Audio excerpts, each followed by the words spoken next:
So அடுத்து பார்க்க போகிறது 2 முக்கியமான சோஷியல் இஷ்யூஸ். அது எக்ஸாமுக்கு முக்கியமானு தெரியல, பட் நீங்கள் தெரிஞ்சுக்க வேண்டியது. நான் ஒரு கொஸ்டின் கேட்குறேன், ஜஸ்ட் இமேஜின் பண்ணுங்களேன். இந்தியாவில் ஒரு பெண் மேலே செக்ஷுவல் ஹராஸ்மெண்ட் நடந்திருக்கு அப்படின்னு சொல்லும்போது உங்கள் மைண்டுக்குள்ளே அந்த பெண்ணோட ஏஜ் என்னவா ஞாபகம் வருது? அவங்க சைல்டாக இருக்கலாம், ஸ்கூல் கேர்ளாக இருக்கலாம், காலேஜ் கேர்ள், இல்லை மிடில் ஏஜ் உமன், இல்லை அவங்க போராக இருக்கலாம், இல்லை மிடில் கிளாஸாக இருக்கலாம். நம்ம லைஃப் எக்ஸ்பீரியன்ஸில் இந்த எல்லா நியூஸுமே கேள்விப்பட்டிருப்போம்ல. எஸ், பட் இப்படி யோசிச்சிருக்கீங்களா? ஒரு டிஸ்ட்ரிக்டில் ஒரு பெரிய பவரில் இருக்கிற, அதாவது சூப்பரண்ட் ஆஃப் போலீஸ் அளவுக்கு பவரில் இருக்கிற ஒரு உமனை செக்ஷுவல் ஹராஸ்மெண்ட் பண்ணியிருக்காங்கன்னா உங்களால் யோசிக்க முடியுதா? இந்த நியூஸோட ஃபர்ஸ்ட் பேரை படிங்க. The Viluppuram Chief Judicial Magistrate on Friday convicted the former Special DGP Rajesh Das in the case of sexual harassment of a woman Superintendent of Police. Last பேரை படிங்களேன். The incident occurred when they were part of the security arrangements of an election campaign. So issue புரிஞ்சிச்சா உங்களுக்கு? So இந்தியாவில் நீங்கள் சைல்டாக இருக்கலாம், middle age உமனாக இருக்கலாம், இல்லை ஒரு பெரிய அதிகாரத்தில் இருக்கலாம்.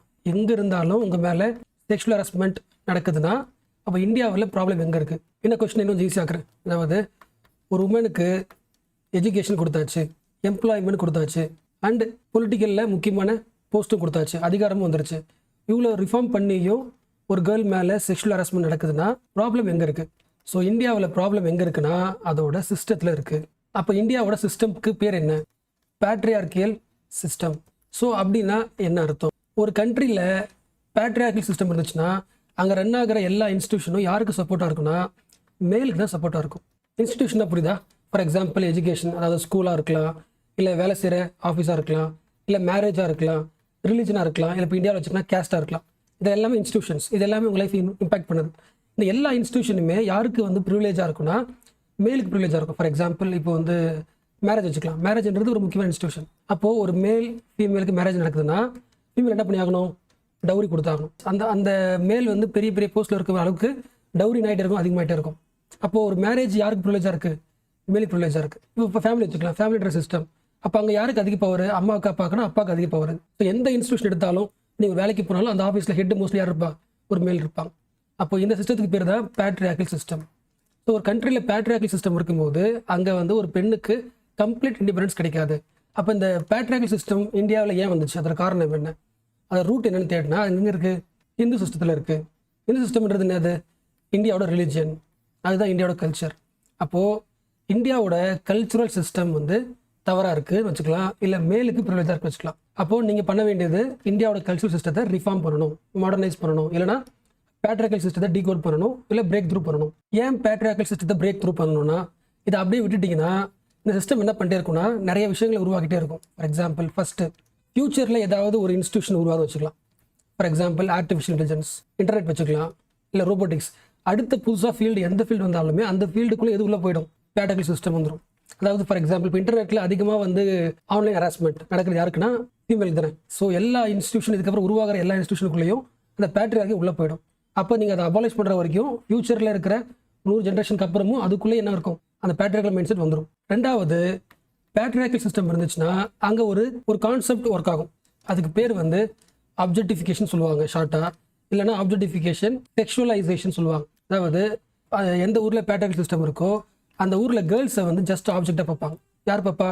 மீடியாவிலேருந்து, சினிமாவிலேருந்து, பேப்பர்லேருந்து, சொசைட்டிலேருந்து எல்லா இடத்துலையுமே கேர்ள்ன்றவங்க ஒரு ஆப்ஜெக்ட்ன்றதை ப்ரூவ் பண்ணுற மாதிரி படங்கள் எடுக்கிறதோ எல்லாமே ஆப்ஜெக்டாக மாற்றுறதுக்கான வேலைகள் நடக்கும். அப்போ ஆப்ஜெக்ட்னா என்ன ஆகுதுன்னா அவங்க வந்து ஒரு பொருள், எதுக்கான பொருள்? செக்ஷுவலாக பயன்படுத்திக்கிறதுக்கான பொருளாக ஒரு மீடியா வந்து கன்வெர்ட் பண்ணும். ஏன் மீடியா பண்ணுது? மீடியான்றது ஒரு இன்ஸ்டியூஷன். அந்த இன்ஸ்டியூஷன் எங்கே இருக்குது? இந்தியாவுக்குள்ளே இருக்குது. இந்தியான்றது என்னது? Patriarchal system. அப்போ அந்த சிஸ்டம் அந்த மீடியாக்குள்ளேயே உள்ளே போனதால் அந்த மீடியாவில் ஒர்க் பண்ணுறவங்களோட சிந்தனையும் இப்படி தான் ஒர்க் ஆகும், கமர்ஷியலாக தான் ஒர்க் ஆகும். அப்போது அதை வந்து கன்சியூம் பண்ணுற ஒரு ஹியூமன் பீயிங், ஒரு பையன் என்ன பண்ணுவான்னா ஒரு கேர்ளை பார்க்கும்போது செக்ஷுவாலிட்டி தான் பார்ப்பான், ஒரு ஆப்ஜெக்டாக பார்ப்பான். அந்த ஆப்ஜெக்டை எப்படி நம்ம பயன்படுத்திக்கலாம் தான் மைண்டு ஓடும். அப்போ அது அவனோட தப்பு கிடையாது, சிஸ்டத்தோட தப்பு. இன்னொரு முக்கியமான பாயிண்ட் சொல்லணும். பேட்ரியார்கல் சிஸ்டத்தில் ஒரு உமன் இருக்காங்கன்னா ஒரு புவர் உமனை விட அதிகாரத்துக்கு மேலே போக போக போக போக அவங்க மேலே செக்ஷுவல் ஹராஸ்மெண்ட் இன்னும் அதிகமாகும். இதுதான் வந்து ஃபேக்ட். ஷாக்கிங்காக இருக்குல்ல? எஸ், அந்த தியரி பேர் சொல்கிறேன், பவர் அண்ட் பேக் லேஷ் தியரி. இதை வந்து போட்டு பாருங்கள், ஓகேவா? ஸோ ஏன் வந்து அதிகாரத்துக்கு மேலே போக போக போக, ஹைரார்கி மேலே போக போக அந்த ஹராஸ்மெண்ட் அதிகமாகிறதுக்கான காரணம் என்னென்னா கோபம் அதிகமாக இருக்கும் அந்த ஆணுக்கு. அதாவது எஜுகேஷன் படிச்சுட்டு அவர் வந்து வேலைக்கு வந்துட்டு பெரிய இடத்துக்கு வந்துட்டு அப்படி பார்ப்பாங்களே. எஸ், வீட்டில் சாப்பாடு செஞ்சுட்டு இருக்கிற ஒரு உமன் வந்து இவ்வளோ பெரிய இடத்துக்கு வந்துட்டேன்னு சொல்லிட்டு ஒரு பெரிய ஒரு வன்மம் இருக்குல்ல, அந்த வன்மத்தை காட்டுவாங்க. ஸோ எவ்வளோ பவர் போகிறோமோ அந்த அளவுக்கு பேக்லாஷ் பண்ண ட்ரை பண்ணுவாங்க. ஸோ இந்த உண்மையை நீங்கள் படிக்கும்போது தெரிஞ்சுக்கினா தான் உங்களோட அவேர்னஸ் பயங்கர ஸ்ட்ராங்காக இருக்கும். அந்த அளவுக்கு நீங்கள் ஸ்ட்ராங்காக ஒர்க் பண்ண முடியும். அதாவது சிம்பிளாக சொல்லணும்னா இந்த தெரியல சொல்லுதுன்னா, நீ டிஎஸ்பி ஆகிட்டியா இல்லை எஸ்பி ஆகிட்டியா, நீ எவ்வளோ பெரிய பொசிஷன் போனாலும் நான் உன்னை கண்ட்ரோல் பண்ணுவேன், நான் ஒன்றும் அண்டர்மைன் பண்ணுவேன் அப்படின்ற மைண்ட் செட் இருக்குல்ல, அந்த mind set patriarchal mind set. So இந்த இடத்துல நீங்கள் கூட எக்ஸ்ட்ரா நீங்கள் இந்த வார்த்தை தெரிஞ்சுக்கணும். இன்டர்செக்ஷனாலிட்டின்னு ஒரு வார்த்தை இருக்குது, அது தெரிஞ்சுக்கணும். ஏன்னா இதை வச்சுக்கிட்டு இன்னும் கொஞ்சம் அந்த ஹைரார்க்கியை புரிஞ்சுக்க முடியும். ஃபார் எக்ஸாம்பிள் இப்போ நீங்கள் யாருங்க, இப்போ என்ன வச்சுக்கலாம், ஓகேவா? இப்போ நான் யார், மேல். நெக்ஸ்ட் வந்து நான் எங்கிருந்து வந்திருக்கேன், ரூரல் வச்சுக்கலாம், ஓகேவா? ரூரலில் படிச்சிருந்தேன் நான் சொல்கிறேன், ரூரல் ரெப்ரசென்ட் பண்ணுற ஒரு பையன். ஓகே, அடுத்து எந்த கேஸ்ட்டு, எஸ்டி வச்சுக்கலாம், இப்போ நான் முஸ்லீம் வச்சுக்கலாம். ஸோ இவ்வளோ எல்லாம் சேர்ந்து தான் ஒரு ஆளோட ரெப்ரசன்டேட்டிவ். அதுக்கு பேர் இன்டர்செக்ஷனாலிட்டி. அப்போது நீங்கள் ஒரு எஸ்பியாக இருக்கீங்க, நீங்கள் ஒரு பிராமின் எஸ்பி ஃப்ரம் அர்பன், ஓகேவா? நீங்கள் வந்து ஒரு Dalit woman from rural India and from Muslim community.